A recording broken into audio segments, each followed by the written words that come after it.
Hola, muy buenas tardes. Vamos a comenzar este espacio que denominamos Foro Rueda de Prensa, específicamente rumbo a la creación de una comisión especial de búsqueda en Guanajuato, relativa al caso de Víctor Manuel Delgado. Vamos a darles la bienvenida a nuestros participantes. Agradezco la presencia de Juan Delgado, tío de Víctor Manuel, que por cuestiones de seguridad va a estar participando sin cámara. Buenos días, Juan. Buenas Hola, tardes. hola Ray, buenas tardes.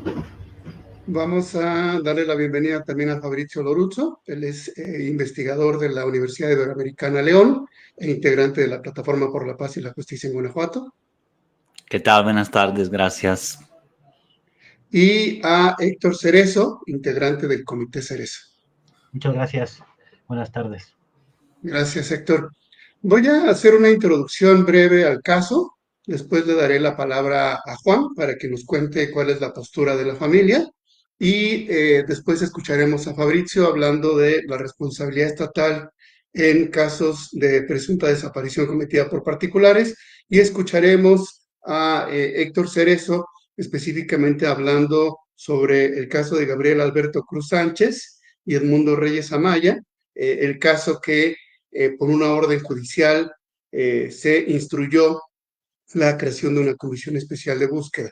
Vamos a ver un video en el que se muestra la desaparición de Víctor Manuel Delgado el 4 de marzo de este año en Irapuato, Guanajuato.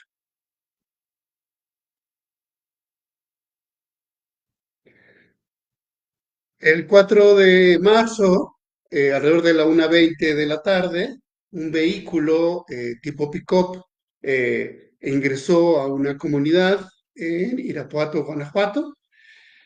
Cuatro sujetos descendieron del vehículo y se presentaron como agentes de la Fiscalía del Estado, privando de la libertad a dos hombres, entre ellos a Víctor Manuel Delgado Gómez, que desde hace 2 meses se encuentra desaparecido. El video que ya está en posesión tanto de la Fiscalía del Estado, que ya ha iniciado una carpeta de investigación, del Juzgado Noveno de Distrito, que ha otorgado ya un amparo para la búsqueda de Víctor Manuel, y de otras instancias que han estado participando en el caso. 9 minutos después del arribo de este vehículo, se ve en otro video del exterior del lugar cómo la camioneta pick-up se retira ya con las dos personas que fueron privadas de la libertad. En 9 minutos, estos hombres y una mujer que se hacen pertenecer o que dicen pertenecer a la Fiscalía del Estado, privan de la libertad a estas dos personas. Después de este 4 de marzo, el 11, el juzgado noveno otorga el incidente de suspensión en el amparo 241-2025.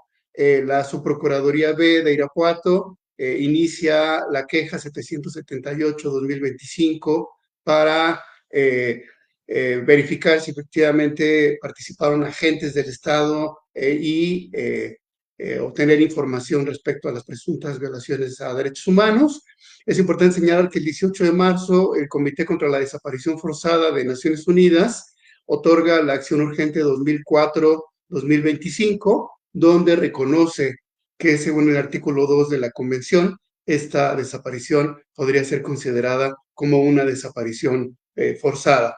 En las recomendaciones que hace el Comité contra la Desaparición Forzada, por supuesto que se encuentra la participación de la familia, la sanción a los responsables y la creación de un plan integral de búsqueda y de investigación. El día de hoy vamos a revisar la petición que hemos hecho al Juzgado Noveno de Distrito de que por instrucción de la jueza Carla Macías se cree una comisión especial de búsqueda. Vamos a escuchar, muchísimas gracias por la transmisión del video, vamos a escuchar ahora el testimonio de Juan Delgado. Él es tío de Víctor Manuel nos va a contar cuál ha sido, digamos, la experiencia de las familias respecto a la actuación de los agentes del Estado y cuáles serían algunas de las principales preocupaciones. Adelante, Juan, te escuchamos. Hola, sí, muy bien. Efectivamente, tal como lo mencionas, hace más de 2 meses que mi sobrino fue desaparecido por la camioneta tipo RAM blanca que se veía en el video. Me parece a mí impresionante que efectivamente fueron 4 hombres y una mujer quienes los obligaron a subirse a la camioneta armados, obviamente. Los obligaron a subirse a la camioneta y pienso yo, ¿cómo es posible que quepa tanta gente en una camioneta así? Y no sé, pensaba también en, habría más gente por fuera esperándolos.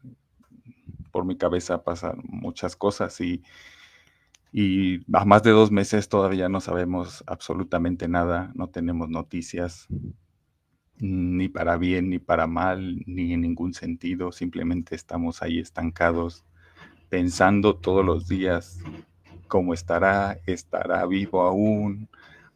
Es una tortura impresionante para toda la familia, porque conforme pasan los días, se vuelve más difícil para la familia, sobre todo para sus hijos. Víctor Manuel tiene 3 hijos, para sus padres y sus hermanos, y no es para menos. Víctor Manuel quedó viudo hace un par de años. Ahora sus 3 hijos quedaron a resguardo de sus abuelos y de sus tíos. Es una situación muy complicada para toda la familia, porque ahora se tiene que trabajar más. Ahora se tiene que buscar la forma de alimentar a los niños, de vestirlos, de alentarlos a seguir estudiando. A pesar de todas las circunstancias, se tiene que sacar fuerza para intentar llevar una vida para los hijos lo más normal posible, lo más estable posible. Aunque a veces de verdad el esfuerzo que se hace todos los días, a pesar del esfuerzo que se hace todos los días, cuesta mucho continuar. Ante las instituciones fiscales se está haciendo todo lo posible. Eso dicen ellos. Son las frases repetitivas que escuchamos la familia cada vez que acudimos a recibir noticias o a alguna otra información que sea necesario que nos den. Siempre son las mismas frases. A mí me parece impresionante que la búsqueda para encontrar a mi sobrino pareciera que avanza sobre un caparazón de una tortuga. Y no solo la de mi familiar, sino me parece que es prácticamente la de todos los desaparecidos en todos lados. De verdad es una tortura levantarse todos los días y lo primero que hace uno cuando se levanta es ir a los periódicos, a buscar una noticia, a ver si hay algo que te dé una pista, si encontraron el cuerpo de alguien en alguna carretera, o en algún baldío, o en alguna fosa.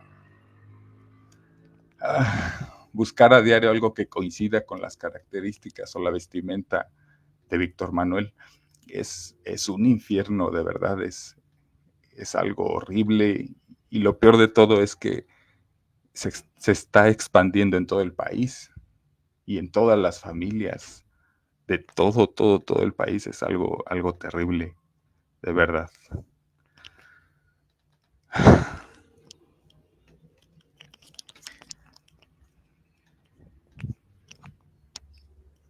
Muchísimas gracias, Juan. Enviamos un abrazo fraterno a la familia. Antes de pasarle la palabra a Fabricio para que nos cuente un poco del contexto de Guanajuato y cuál sería la responsabilidad de los agentes del Estado en las desapariciones presuntamente cometidas por particulares, hay que señalar que en el informe que se envió al Comité contra la Desaparición Forzada, la misma jueza Carla Macías, del Juzgado Noveno de Distrito, señala que la Fiscalía en la Fiscalía Regional de Irapuato tardó 10 días en solicitar la sábana de llamadas y los datos conservados de una tercera persona que pudo haber dado información sobre el paradero de las personas desaparecidas, incluido Víctor Manuel.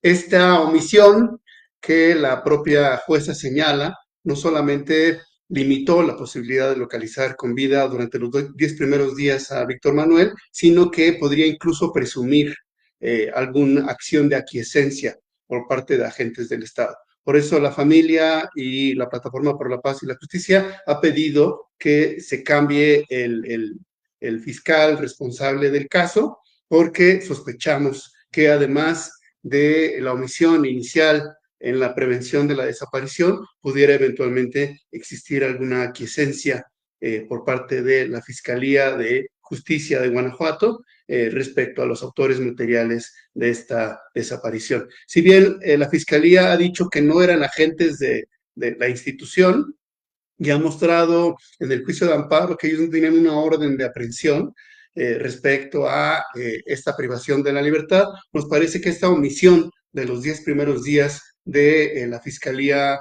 de Irapuato puede eventualmente constituir un acto de aquiescencia. Para ello vamos a escuchar a Fabrizio Loruzo. Muchas gracias, Fabrizio, que nos va a contar un poco sobre el contexto de Guanajuato y nos va a explicar cómo el Comité contra la Desaparición Forzada ha definido la responsabilidad estatal en casos donde se presume la desaparición cometida por particulares. Adelante, Fabrizio. Muchas gracias, Ray. Gracias por el espacio. Y también aprovecho para mandar un abrazo a Juan, a la familia. Y bueno, hablando del contexto, antes de proyectar algunas diapositivas más técnicas quizás, pero que nos pueden dar un poquito de luz en ese enredo, ¿no?, del tema de la desaparición forzada por particulares y la responsabilidad internacional e interna. Mencionar que en Guanajuato, a la fecha más actual, según datos de hecho de la Fiscalía Estatal, hay 4.855 personas desaparecidas. Y ese número, esa cifra, representa, claro, historias, familias, pues, personas que deben ser buscadas como deber de parte del Estado, pero representa también un crecimiento muy fuerte en los últimos 6 años. Eran 621 personas al cierre del registro anterior, el RNP, en abril del 18, y ahora pues se acerca, ¿no?, a las 5,000 personas, lo cual habla de un crecimiento de 7 o más veces del número de personas que se deben de buscar en el Estado. Ante ello se han formado por lo menos 26 colectivos en 5 años prácticamente, de búsqueda de familiares de personas desaparecidas, ¿no?, con acompañamientos solidarios. Y también se ha ido acumulando un rezago forense, la identificación alrededor de 1,000 cuerpos en el panteón ministerial de la Fiscalía, un número que va cambiando, claro, según las restituciones e identificaciones que hagan, y entre 350 y hasta, según las cifras, que tampoco hay un acuerdo sobre ellas, 350 hasta 850 aproximadamente cuerpos sin identificar en fosas comunes de los panteones municipales, ¿no? Bueno, entonces este es un poco un contexto hablando de cifras, pero voy a proyectar la parte que tiene que ver con, digamos así, el derecho internacional y cómo podemos entender justamente la desaparición y las responsabilidades estatales, también según la ONU y la convención de la cual México es parte, que está plenamente vigente en el país. Me dicen, en caso de que no se vea, pero supongo que está proyectando aquí, digamos que a partir de la convención que firma México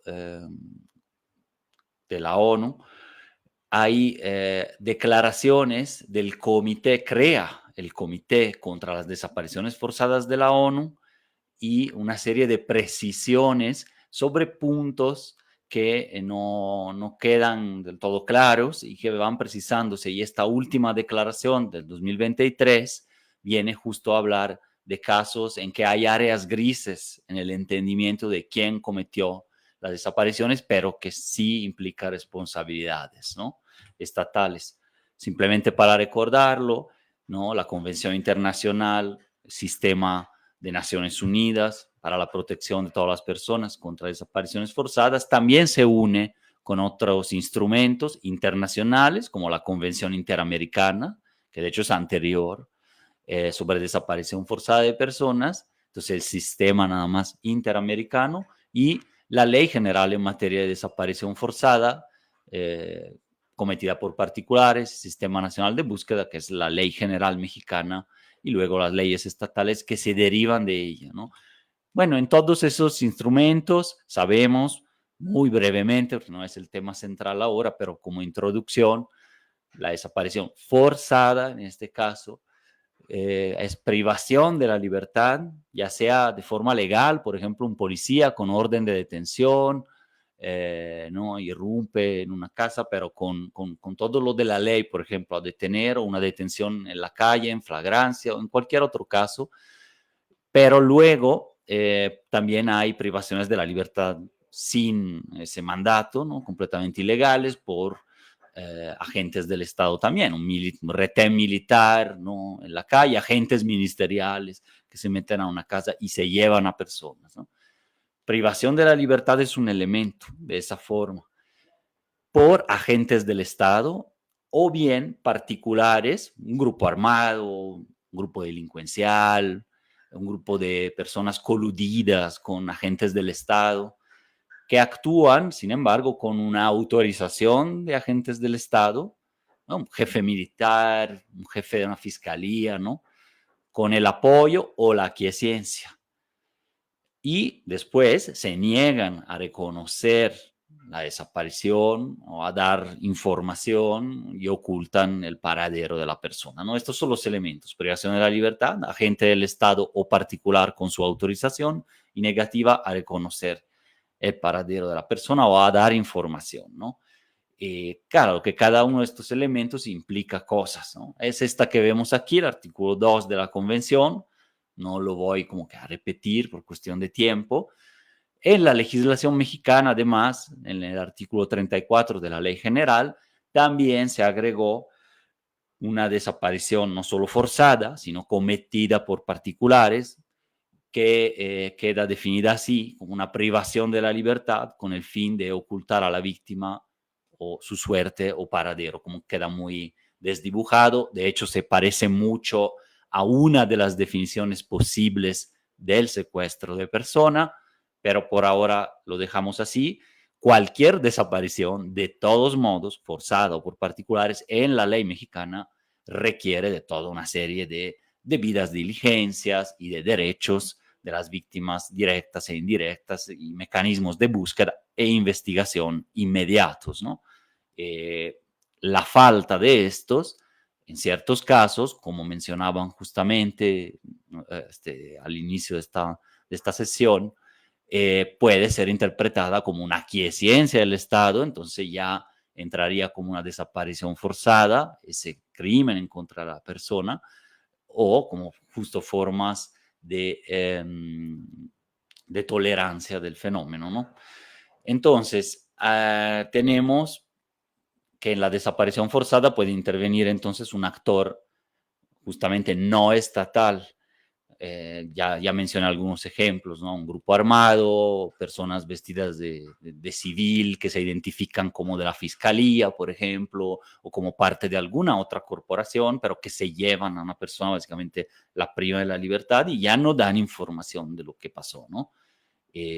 La responsabilidad de estas puede atribuirse a nivel internacional al Estado en cualquier contexto, es decir, pero según lo que vamos a ver ahora, ¿no? Aunque no haya sido directamente el Estado. Claro que hay casos, como hablábamos de Víctor Manuel, en que se tiene que aclarar incluso primero si hay agentes del Estado involucrados, que es posible, es probable, o bien grupos criminales, pero que actúan con autorización, apoyo o aquiescencia, ¿no?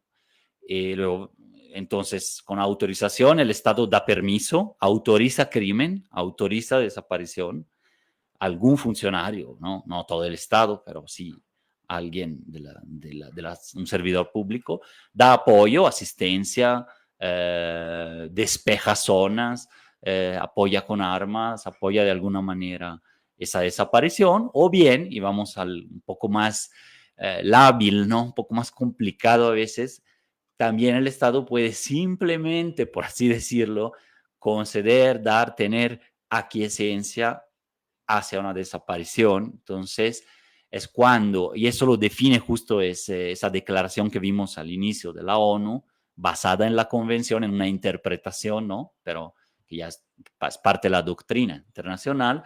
El Estado es aquiescencia cuando sabía, tenía razones para saber o debería haber sabido acerca de la comisión o de riesgo concreto inminente de la comisión de aquella desaparición por parte de una persona o un grupo, ¿no? Es decir, y sin embargo, tenía estas razones para saber por qué. Porque hay patrones repetidos, porque ya hubo muchas denuncias justo en esa comunidad, porque ha habido muchos hallazgos de personas en vida en una serie de que relatan, ¿no? Que atestiguan de cómo fueron desaparecidas en algún barrio, por ejemplo, especial en un periodo de tiempo determinado. O sea, hay diferentes indicios asentados oficialmente, comunicaciones, documentación de ONGs, notas de prensa, testimonios, hallazgos incluso de fosas, por ejemplo, de otro tipo, que pues hacen pensar que el Estado no puede no saber y tiene que actuar. Y sin embargo, a pesar de eso, ha aceptado, tolerado, dado consentimiento de manera implícita a esa situación, o de forma deliberada, ha fallado por acción u omisión en tomar medidas para prevenirla. Y aquí estamos también en el caso que nos junta en este momento.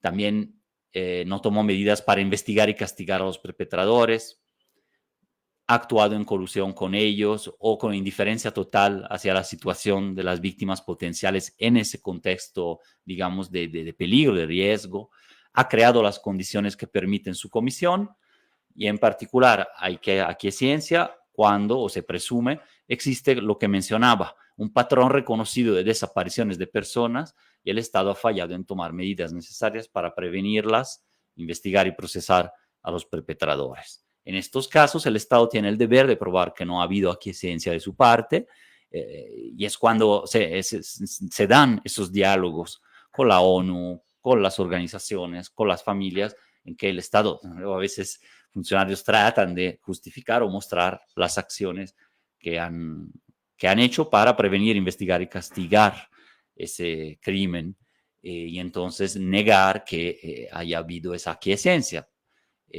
¿No? Eso es de parte de la defensa, por así decirlo, del Estado, ¿no? Creo que todas estas condiciones se reúnen en distintos contextos del Estado de Guanajuato y en general en muchos territorios o varios territorios de México. Pero bueno, veamos para cerrar qué sucede o cómo se enfocan las desapariciones cometidas por actores no estatales, pongamos así un grupo criminal, ¿no? Sin autorización, apoyo o aquiescencia del Estado. En muchos casos se puede ver esa aquiescencia, pero digamos que no, que hay una defensa ahí y se muestra que no hubo aquiescencia del Estado. Ya no tiene responsabilidades en estos casos y en esas zonas grises, que no se puede mostrar fácilmente esa participación criminal estatal, depende, ¿no? En realidad siempre hay responsabilidad, lo dijimos, está en la ley de la debida diligencia, de buscar, encontrar, investigar y todo eso. Es una responsabilidad no solo nacional, sino internacional por el tipo de violación grave a derechos humanos que representa la desaparición de personas y en particular si hubiese desaparición forzada según la ley mexicana, ¿no? Pero hay visiones distintas acá y entra la importancia de esta declaración de la ONU que ya mencioné del 2023, sin ir tanto a lo técnico, pero bajo el artículo 5 de esa declaración, una desaparición perpetrada por actores no estatales, como si el grupo criminal, particulares, y no se muestra autorización, apoyo, aquiescencia del Estado, podría ser forzada si existe un nexo con un ataque generalizado, sistemático contra la población civil. Entonces, bueno, se puede mostrar esa situación. Estamos hablando, por ejemplo, en el estado de Sinaloa, y hay un conflicto prácticamente permanente, con un cambio incluso del estilo de vida de la población. Bueno, en ese contexto de Sinaloa podemos hablar de un conflicto de este tipo. Bueno, ahí lo dejo como pregunta, pero ya para cerrar, también bajo el artículo 3, un grupo criminal priva de la libertad a personas, actor no estatal, ejerce, en el caso que ejerza un control efectivo o funciones tipo gobierno sobre un territorio, puede ser un caso que se da incluso no dentro de esa situación que mencionamos, tipo conflicto armado, ¿no? Que es el punto B que pueden ver aquí. Esto con base en antecedentes, etc. Entonces, para ciertos contextos de México, podría darse este caso B. El derecho relativo a los crímenes contra la humanidad se ha desarrollado para tomar en cuenta fuerzas que, a pesar de no ser el gobierno legítimo, tienen control de facto o pueden moverse libremente en un determinado territorio. Mostrando esto, es posible también que se dé esa situación.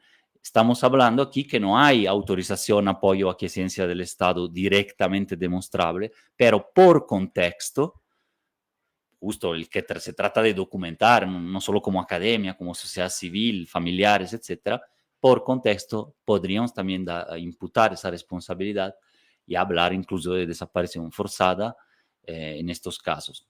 En estos casos, a nivel internacional, hay obligaciones de los estados en desapariciones por actores no estatales, bajo la convención, mínimos estos, entre otros, tomar medidas apropiadas y llevar a los responsables ante la justicia, obligación de buscar, principios rectores para la búsqueda, obligación de conducirse según debida diligencia, riesgo o cuando ocurre o hay riesgo inminente de una desaparición, entonces prevenirlas, ¿no? Lo cual no se ha hecho. Lo anterior debe ser más estricto al tratarse de casos de mujeres.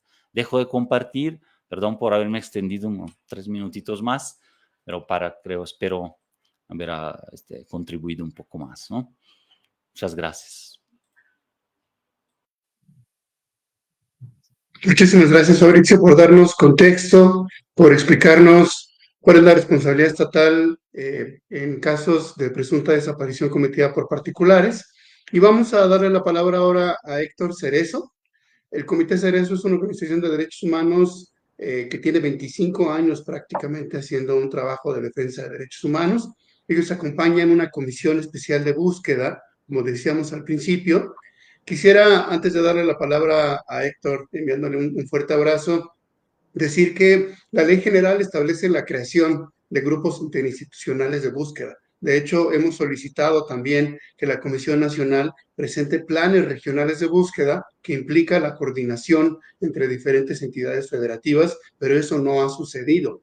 En el marco del amparo 241-2025, le pedimos a la jueza Carla Macías la creación de la Comisión Especial de Búsqueda, gracias también al trabajo que ha hecho el Comité Cerezo, sentando ya precedente jurídico, y nos ha dicho que el amparo que actualmente se ha otorgado a la familia cumple la función de la Comisión Especial de Búsqueda, porque solicita información a la Fiscalía, tiene un cronograma de acciones a realizar, permite, digamos, la participación de la familia. Y yo ahí quisiera darle la palabra a Héctor pidiéndole que nos explique qué es una comisión especial de búsqueda, cuál ha sido su experiencia en este caso, cuál sería la diferencia entre el amparo otorgado por la jueza de distrito y la creación de una comisión especial de búsqueda y en su experiencia cuáles serían los aspectos que deberíamos tomar en consideración para la creación de estas comisiones en Guanajuato y en el país. Muchísimas gracias, Héctor. Adelante. No, al contrario, muchas gracias y pues toda nuestra solidaridad a los familiares de Víctor Manuel Delgado, ¿no? Estaba revisando ahorita precisamente que este 11 de abril la Suprema Corte de Justicia de la Nación publicó 8 tesis aisladas respecto al caso de la desaparición forzada y es, digamos, un resumen de lo que aporta la sentencia en el caso de Edmundo y Gabriel Alberto Cruz Sánchez, y principalmente una de las 8 tesis, la primera es: la desaparición forzada de personas somete a los seres queridos de las personas desaparecidas a actos equiparables a la tortura. Esa ya es una tesis de la Suprema Corte de Justicia de la Nación, o sea, para también decirle a la audiencia que o sea, es verdad, ¿no? Es verdad, efectivamente están sufriendo los familiares tortura al no saber el paradero de sus seres queridos, ¿no? Y las diferencias, digamos que la idea de crear una comisión especial de búsqueda surgió por parte de la defensa jurídica de este despacho de Rivero y Asociados, Lionel y Sandino Rivero. Ellos fueron los que en el año 2013 interponen un amparo indirecto, no solamente contra las autoridades acusadas por la desaparición forzada de Edmundo Gabriel, un caso de Oaxaca, año 2007, sino también por la falta de investigación, ¿no?, por parte de esas autoridades. O sea, dos cosas: porque son responsables, y otra porque no están investigando y buscando a los dos desaparecidos. Ese es un periplo, porque 2013, 2014 se gana, luego viene no están de acuerdo las autoridades, llega hasta el 2019, donde otra vez ya se gana el amparo indirecto, y luego vienen recursos, ¿no?, por parte de la Fiscalía y Sedena. Se solicita por parte de la defensa que la traiga la Suprema Corte de Justicia de la Nación. 2020 atrae la Suprema Corte de Justicia de la Nación este caso. 2022, o sea, 9 años después del primer amparo indirecto, es cuando ya se gana esta sentencia que hoy se tiene. Y una de las grandes diferencias es que la Comisión Nacional de Búsqueda, las comisiones estatales de búsqueda, surgen por un mandato de la Ley General contra las desapariciones forzadas, ¿no?, y desapariciones a manos de particulares. Entonces surgen, pero en el 2017 surge esta ley, pero ya desde ese momento, quienes fuimos muy críticos a esa ley decíamos, a ver, está bien, pero la ley no establece cómo se van a coordinar quienes hacen la búsqueda con quienes hacen la investigación. No hay algo que los obligue incluso a coordinarse, e incluso a coordinarse y junto con los familiares puedan realizar esto, ¿no? Y quedó de manera general pues la creación de estos grupos interinstitucionales, ¿no? Y así quedó. Entonces, con base a eso y a otros elementos nacionales e internacionales, los abogados dijeron, bueno, para subsanar, digamos, esta falta de investigación, esta falta de búsqueda, esta falta de coordinación por parte de las autoridades, lo que estamos solicitando es la creación de este grupo interinstitucional llamado Comisión Especial de Búsqueda, ¿no?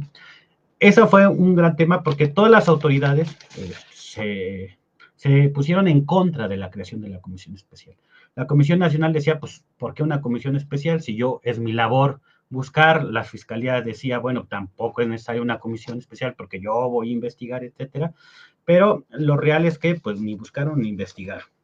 Entonces, afortunadamente, esta sentencia de Edmundo y Gabriel beneficia a todos los casos, ¿no?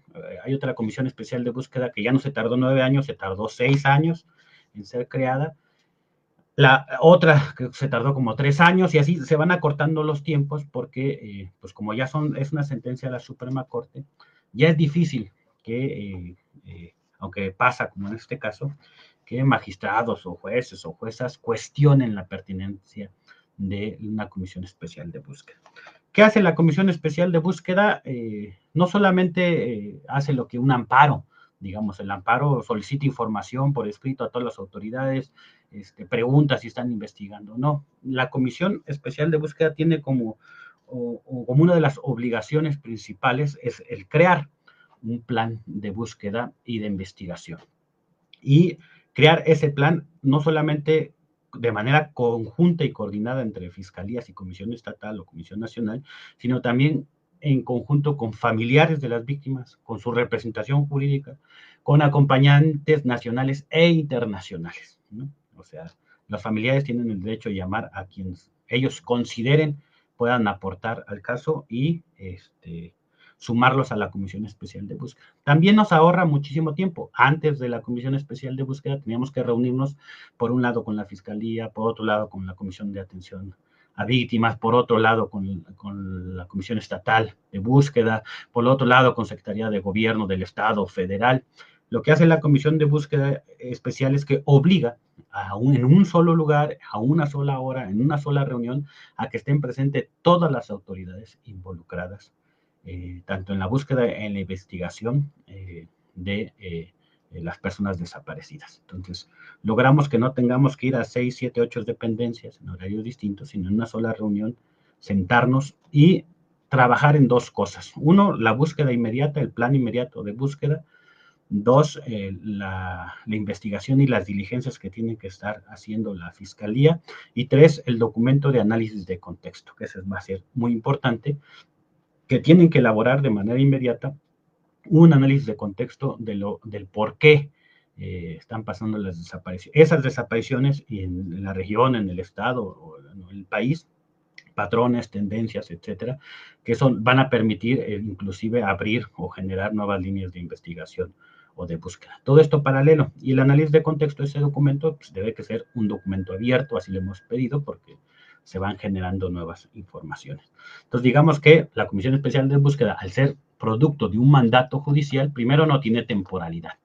O sea, no hay fecha límite, sino va a terminar su mandato hasta que se encuentre o se conozca el paradero real de las víctimas de desaparición forzada, ¿no? Eso es algo muy importante. Dos, tenemos un instrumento legal de que si creemos o consideramos o pensamos que no están cumpliendo las autoridades con esa obligación de búsqueda e investigación, pues iniciar un proceso de desacato en contra de esas autoridades, o sea, un proceso penal en contra de las autoridades por no cumplir con la sentencia, lo cual implica pues la destitución del titular de la dependencia, no del Ministerio Público, de la fiscal con la cual estamos batallando, ¿no? Sino si logramos sustentar el desacato, es la destitución del titular de la Fiscalía o de la Comisión Estatal o de la Comisión Nacional de Búsqueda o del secretario de Gobernación o de la autoridad que esté ahí involucrada. Entonces, digamos que nos da un poquito de más armas para poder pelear. ¿No? O sea, no quieres hacer esto, me quejo con quien da seguimiento a la sentencia y te acuso de desacato, entonces te van a obligar a cumplir o a investigar, a buscar, ¿no? Entonces, esto va a ser muy importante porque ahora la misma Suprema establece, ¿no? en una tesis también, que la desaparición forzada de personas, dice, la colaboración interinstitucional a fin de facilitar su investigación. Ahí establece una tesis. Luego establece otra tesis. La creación de grupos interinstitucionales de búsqueda es una medida adecuada para garantizar el derecho a ser buscado. Y acá hay que ser bien importante, porque estas tesis son las que tenemos que escribir, son nuestro argumento para dárselo a conocer a los jueces o las juezas de amparo, decir, a ver, la Comisión Especial, ya lo dijo la Suprema, es una medida adecuada para la búsqueda, ¿no? Y tomando en cuenta que la búsqueda se ha establecido a partir de la sentencia del Mundo y Gabriel como un derecho humano autónomo. O sea, la búsqueda es en sí mismo, el derecho a toda persona a ser buscada ya es un derecho humano autónomo reconocido por la Suprema Corte de Justicia de la Nación, al menos en México. Entonces, de ahí tenemos que agarrarnos precisamente para obligar a que actúen pues, como deberían que actuar en la ley, ¿no? Una búsqueda inmediata, acuciosa, diligente, que es una obligación del Estado, todo lo que teóricamente está escrito, pero que en la realidad no lo hace. Y como no lo hacen, tenemos que recurrir al amparo indirecto, que es un recurso extraordinario porque están violando derechos humanos, tenemos que solicitar la creación de una comisión especial de búsqueda, tenemos que presionar para que aún estando formado la Comisión Especial de Búsqueda para el caso de Mundo y Gabriel, pues ya lleva 2 años, 9 meses, más de 16 reuniones, ¿no? Y si bien hemos avanzado más que en los 15 años anteriores, tampoco hemos avanzado lo suficiente o lo necesario para encontrar el Mundo y Gabriel, pero digamos que tenemos que pelear dentro de lo ya ganado en el papel, ¿no? Y siempre les decimos, es importante ganar en el papel muchas cosas, pero más importante es ganarlos en la práctica. Y la forma es estar presionando, estando con las autoridades y estar presione y presione y presione y presione hasta que cumplan con su propia obligación. Y como lo decía el ponente anterior, la obligación del Estado, ellos son los que están obligados a demostrar que no es la desaparición forzada lo que ocurrió, no las víctimas, no recae en las víctimas la responsabilidad de decir fue desaparición forzada o no fue forzada, fue aquiescencia, fue comisión, no. Es una cosa que la autoridad tiene que hacer y recordar que precisamente uno de los elementos para configurar la desaparición forzada es que la autoridad niegue el acto, ¿no? O niegue dar a conocer el paradero de los desaparecidos. Entonces ahí, ojo, porque la autoridad pues no va a reconocer, si ellos fueron quienes desaparecieron a estas dos personas, no van a reconocer que ellos fueron. Y ese es un elemento para configurar la propia desaparición forzada, ¿no? Entonces, ese es un poquito lo que quería platicarles, que pues la Comisión Especial de Búsqueda subsana, digamos, el aspecto de la falta de coordinación entre búsqueda e investigación. No sé si como ande de tiempo, ¿no? Ya me pasé o me fui muy rápido. Muy bien, Héctor. Si te parece, hacemos una ronda de preguntas. El objetivo de la sesión, a modo de conferencia, también era atender, digamos, las preocupaciones, especialmente de colectivos de búsqueda en Guanajuato y de medios de comunicación, tanto locales como nacionales. Yo en este corte, bueno, reconocería en la participación de Juan esta exigencia de justicia, de investigación por parte de la Fiscalía, esta preocupación y este reconocimiento de que la desaparición es una violación de derechos humanos constante y que es tortura, como ya señalabas, este contexto que plantea Fabricio y este énfasis que hemos hecho también desde la plataforma, especialmente para el reconocimiento de la responsabilidad estatal, incluso en casos de desaparición cometida por particulares. Si les parece, hacemos una ronda de preguntas y vamos viendo cómo la respondemos. La primera es sobre el amparo de Víctor Manuel. Dice, una comisión especial de búsquedas está solicitando para el caso especial de Víctor Manuel o es para los casos de desaparición forzada. Dice proyecto de búsqueda, ya que la desaparición de Víctor es muy reciente, se detonó acciones inmediatas, se ha solicitado el amparo buscador. Si les parece, leemos las preguntas y las vamos respondiendo. Yo podría responder esta. ¿Qué costo tendría iniciar en algún caso concreto una comisión especial de búsqueda? Quizá esta la pueda responder Héctor. Entendemos que sería como crear un juicio para que ya un bufete jurídico particular obligara a través de la presión que se investigue y que se cumplan con sus atribuciones. El amparo mencionado, es una tercera pregunta, ¿fue para la creación de la comisión especial o es lo que conocemos como amparo buscador? Si les parece, respondo inicialmente algunas de las preguntas y si les parece le daría la palabra a Héctor y también preguntaría si Juan o Fabricio quisieran responder. En este caso, se trata de un amparo buscador que se interpuso, decía yo hace un rato, en el caso especial de Víctor Manuel Delgado, que fue otorgado prácticamente de manera inmediata, que reside, digamos, en el juzgado noveno. La consejería, bueno, el Poder Judicial nos ha dicho que la jueza Carla Macías, como sabemos, es una jueza progresista en materia de búsqueda de personas desaparecidas y confiamos también que esta solicitud tenga esta respuesta positiva. Se hace en el marco del amparo buscador, no es un juicio distinto, sino que se hace en ese marco, no tiene un costo. Como ustedes saben, pueden por su propia cuenta, a partir de una comparecencia, presentarse ante un juzgado de distrito sin pagar abogado y pedir que se active o que se otorgue un amparo indirecto, un amparo buscador.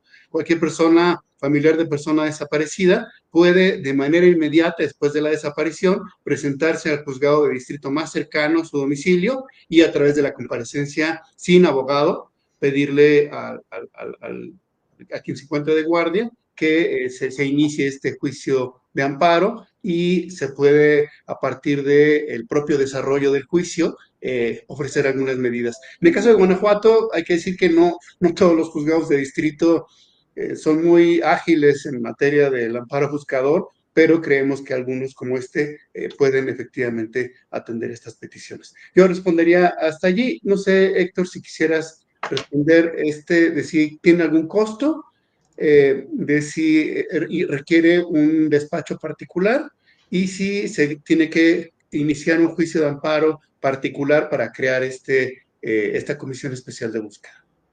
Digamos que tienes toda la razón. El amparo indirecto lo puede meter cualquier persona. Incluso lo podemos meter a mano. Así, si no tenemos computadora, podemos escribirlo eh, a nuestra mano y meterlo, ¿no? Eso es lo que... Y en teoría, eh, desde siempre les decimos, si tienen dinero, pues pueden contratar a un despacho privado, ojo, pero que sepa de derechos humanos. Pero los que no tenemos dinero, afortunadamente, hoy hay muchos amparos que lo cuales nos pueden ayudar. O sea, sí es un ejercicio medio difícil, pero lo podemos hacer. Por ejemplo, este amparo que metimos, en el cual se ganó ya en la Suprema Corte de Justicia de la Nación, fue en el año 2013. Y digamos que en ese tiempo no se llamaba como amparo buscador, pero digamos que fue el primer amparo buscador. Además, fue el primer amparo indirecto tras la reforma penal de materia de amparo que se metió en México en el tema de desaparición forzada. Después de ese, otro caso lo metimos para un compañero, Fidencio Gómez Santís, desaparecido en el estado de Chiapas, y de ahí en fuera, pues ya se han venido muchos amparos. Hoy le llaman el amparo buscador, pero es prácticamente lo mismo. Lo que sí hay que tomar en cuenta es que si metemos un amparo indirecto o el amparo buscador, no nos limitemos al aspecto de la búsqueda, sino también ahí vamos a exigir que cumplan con la investigación y vamos a denunciar todo lo que no han hecho a nivel de investigación, no solamente de búsqueda, sino de investigación.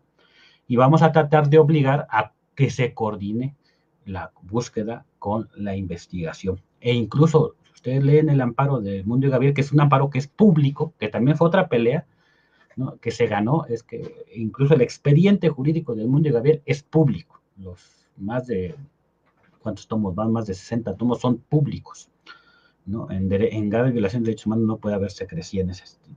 Entonces, si ustedes leen el amparo, van a encontrar sí el aspecto de la búsqueda, el aspecto de la investigación, pero inclusive el aspecto, todo un capítulo de la reparación integral del daño que se ganó, que, que no se debe que, antes decían, bueno, no te doy tu reparación si no hay sentenciados, si no ya se encontraron a los desaparecidos, no, no, eso es mentira. Las víctimas tienen derecho a la reparación integral del daño desde el momento en que sucede la desaparición de sus familiares.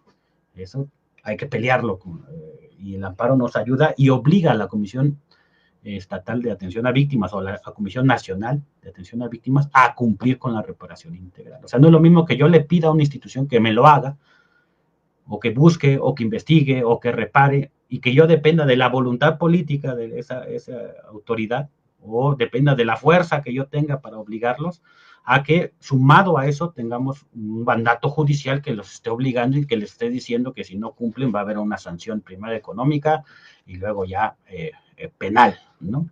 Entonces, el amparo en sí es gratuito, ¿no? Nosotros decimos, el amparo está en la red, está público, cualquier colectivo familiar que quiera tener ese amparo nos puede, y no lo encuentra en la red, escríbanos, se los mandamos, incluso en Word, ¿no?, para que puedan modificarlo, cambiarlo.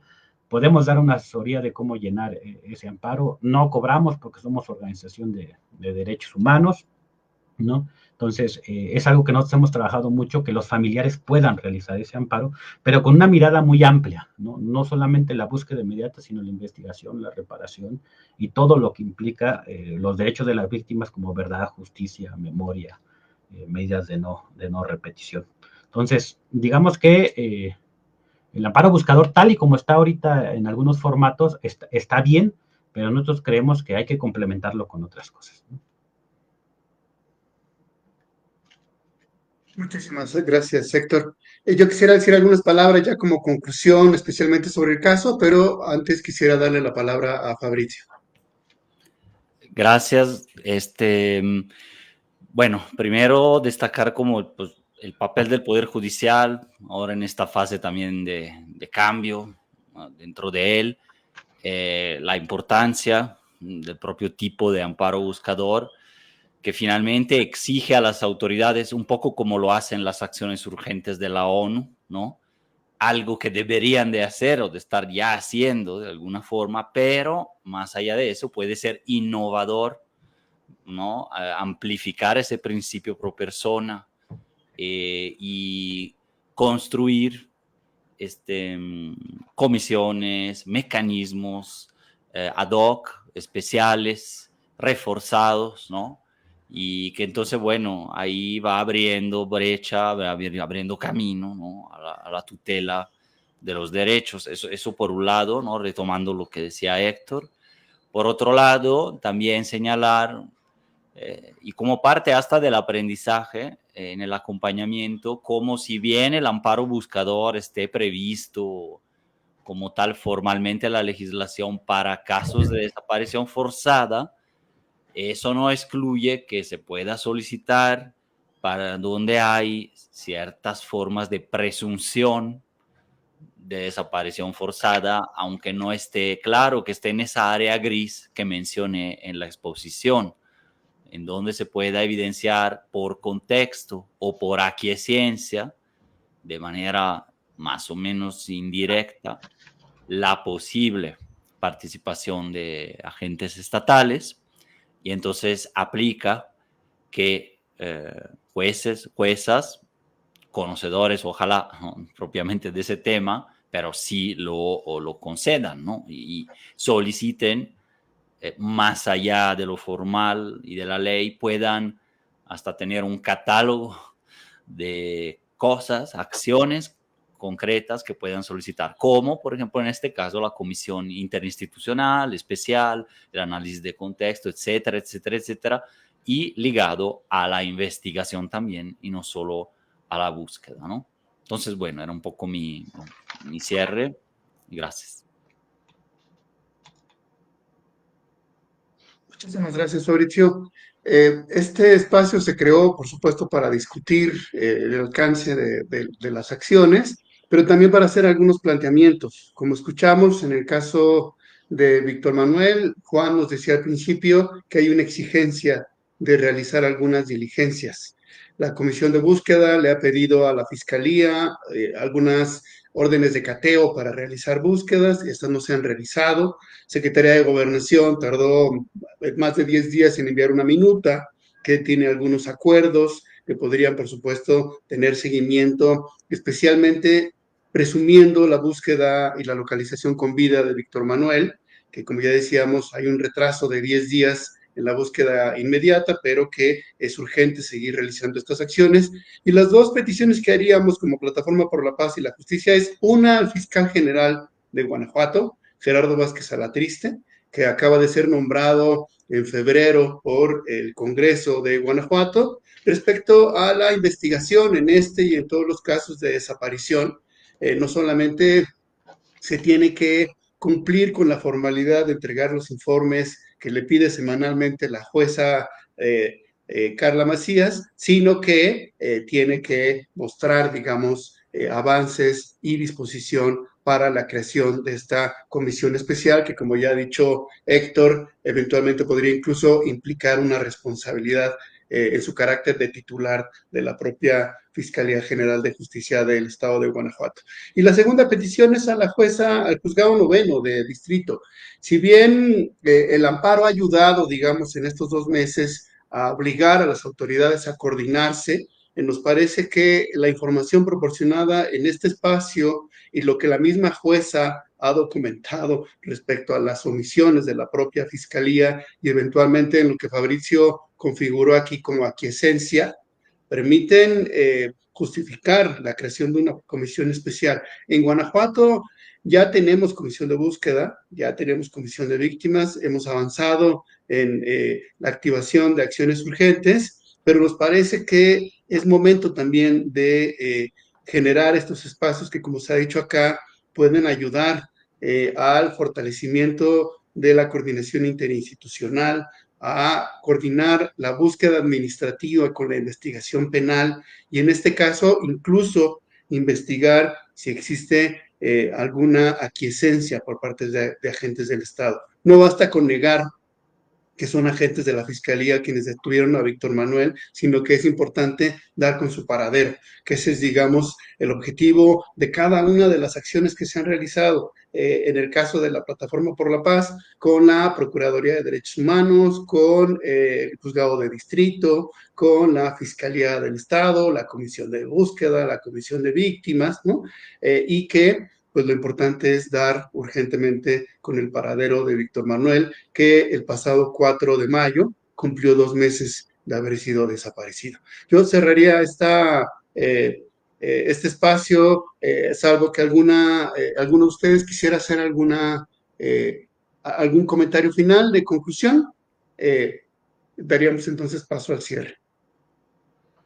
Héctor, adelante. Sí, nada más una cosa. El amparo, la comisión especial es una herramienta más que tenemos como familiares, pero no lo es todo, ¿no? Para llegar a la Suprema Corte de Justicia tuvimos un plantón de 4 meses frente a la Suprema para que diera un veredicto favorable. O sea, cada cosa que ganamos se las arrancamos a las autoridades. Entonces, sí es bueno tener lo jurídico, sí es bueno tener la perspectiva de derechos humanos, pero al fin de cuentas la movilización, ¿no? La participación, el derecho a la protesta va a ser lo que garantice que obliguemos a los estados a cumplir con su obligación. Eso siempre se los decimos para que no crear también esa falta de expectativa de que con un buen amparo, una buena comisión, con eso se va a resolver, sí, pero sí va acompañado de la movilización de los propios familiares. Y pues muchas gracias por el espacio. Gracias a ti, Héctor, gracias por su trabajo, gracias por compartir en este breve lapso sus 25 años de experiencia. Fabricio, ¿quisieras cerrar también respondiendo esta petición de la colaboración internacional respecto a la desaparición? Quería mencionar algo que dejé ahí. Adelante. Sí, que es que hay antecedentes en Guanajuato de malas actuaciones, cateos irregulares, privaciones de libertad, incluso de parte de agentes ministeriales, ¿no? Diferentes casos, incluso que ya están ante acciones urgentes de la ONU, etcétera. Entonces, bueno, tenerlo en cuenta en estos casos, además de lo que mencionaba Héctor, que me parece fundamental, ¿no? Una movilización no solo legal, sino también hasta mediática o popular, por eso, o callejera, o de respaldo de alguna manera estratégico para el caso, ya que no es único, sino que es parte de diferentes patrones. Y bueno, sobre la colaboración internacional, pues hemos mencionado algunas instancias que pueden, por un lado, presionar en caso, claro, pero son estrategias jurídicas, de alguna manera de litigio de largo plazo, en caso de que ya se agotaran todas las instancias nacionales, pues se puede pasar al sistema interamericano, por ejemplo, a la comunicación individual ante el Comité de Desapariciones Forzadas de la ONU, aparte de la acción urgente, etcétera.